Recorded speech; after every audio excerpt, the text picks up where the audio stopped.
Hello guys! Hello Aquarius! Welcome dito sa aking channel Aquarius. Alamin natin Aquarius kung ano ang messages, vibration, gabay energy para sa inyong lahat. General reading, so I hope na resonated ka dito. Okay? Aquarius, November 2024, general reading. Okay, first two cards. Kumuha tayo ng isang baraha pa. Aquarius. Okay. Choices. Wow. Okay. Aquarius. First card. Knight of Fire. Knight of Wands. Itong Knight of Wands na to is parang sinasabi sa'yo ng barahang ito. Ito guys. Na kailangan mong makinig. Okay? Kailangan makinig ngayon. May isang napakabilis na situation or pangyayari sa buhay mo this November. Pwedeng magsimula siya Aquarius November 1. Okay? So, mag-iingat ka kasi kailangan mo tong bantayan. Maging aware ka dito.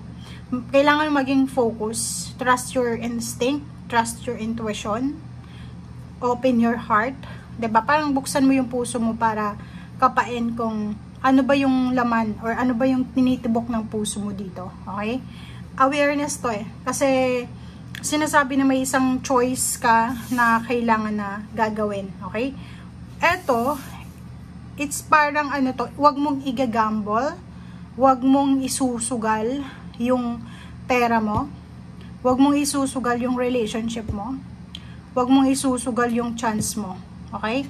Make a choice, pero pag-isipan mabuti, pero hindi yung sobrang analyzing. Hanapin yung clarity, hanapin yung tamang sagot, tamang answers dito. Okay?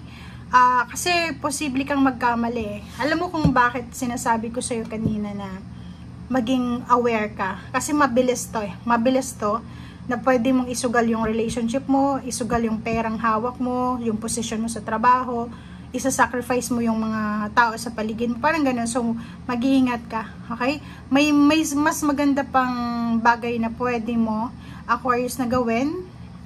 Like for example, may mga pansamantala tayong kaligayahan na nakukuha sa isang bagay. Pero alam natin na hindi yon maganda. So, iwasan mo yon.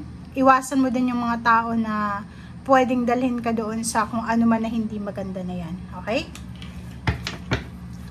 Okay. Thank you, Spirit.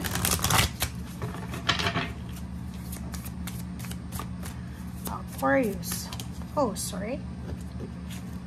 Aquarius reverse na carriage. So, yun. So, nakikita ko sa'yo dito, para makuha mo yung balance, kailangan mo maging courageous. Kasi parang, yung mga temptation na yan, yung mga bad habits, mga bisyo, parang gano'n, mga bisyo, di ba? Addictions, or kung ano man yan, sinasabi sa'yo dito na kung mabilis kang wala kang disiplina sa sarili mo, mabilis kang matutukso. So, be courageous. Relationship, ganun din. If you're married, if you're with someone else na intimate na, iwasan mo na yung tukso ng third party. Okay? Be courageous, be strong, be confident na eto yung gusto ko. Di ba? Parang, kung ayaw mo na makipaghiwalay ka ng maayos. Sa mga tawag dito, may mga unhealthy habits din, kailangan yung humingi ng professional advice, okay, para matulungan kayo. Okay? So, sinasabi ng baraha sa'yo dito na be strong, prioritize your family, prioritize your foundation, prioritize your future. Wag na wag mong ipa-focus or ipa-prioritize yung pansamantalang kabutihan, kaligayahan, success ngayon. Kasi pansamantala yan eh. Dapat ang focus mo is yung long term. Okay? And yung blessing na posibleng makukuha mo this month of November is blessing of solace and hope, pag-asa. So, may pag-asa na papasok sa buhay mo and peace. Okay? Okay, para ito sa lahat ng Aquarius.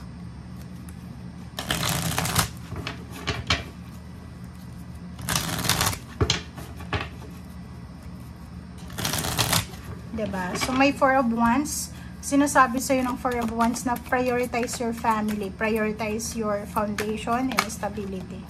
Okay. May choice ka eh. Make a choice. 'Di ba minsan kasi may mga escaping goat na ganito ganyan, kaya siya nagbisyo, kaya siya nakagawa ng third party or ganyan ganito kasi ganyan kasi 'di ba? Pero sabi dito, you have a choice. May choice ka. Pag-isipan mo mabuti para hindi ka magsisi sa bandang huli. Okay? Yun din, courage. Be strong, be courageous. Labanan mo yung tukso. Any kinds ng tukso, guys. Any possibilities na alam mong may tukso ngayong November, umiwas ka.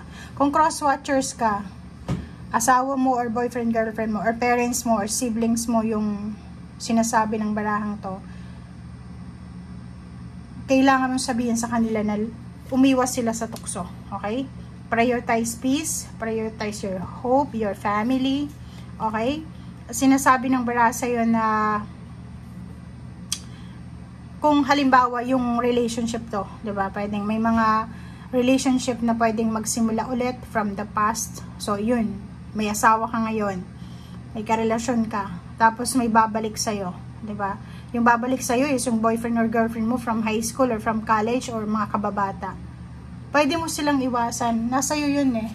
Hindi ko alam bakit ganun yung, 'di ba? King of Cups and then Queen of Cups. So, sinasabi kailangan mo ng make peace with your past. Okay? So, maging peaceful ka na dun sa nakaraan. Pero hindi ibig sabihin na babalikan mo sila, mag-i-impart sila ng buhay mo. Parang ganun. Pag ex na. Okay?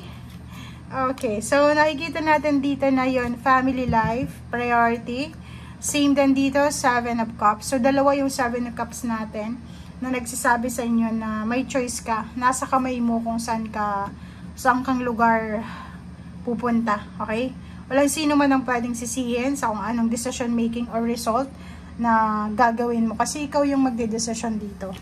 Okay? So, nakikita natin may mga celebration na posibleng darating for the family.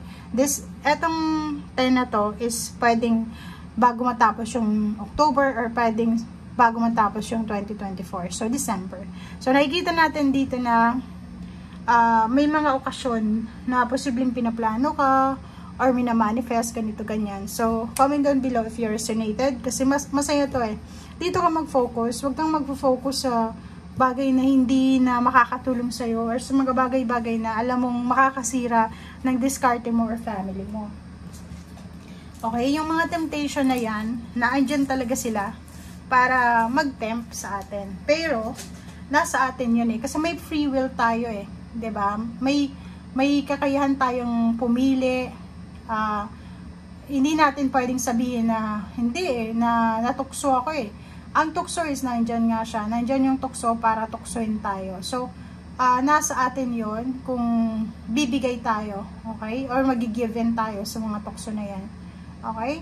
So, yun ang nakikita ko sa'yo dito. Maraming salamat sa panonood para sa lahat ng Aquarius. Bye!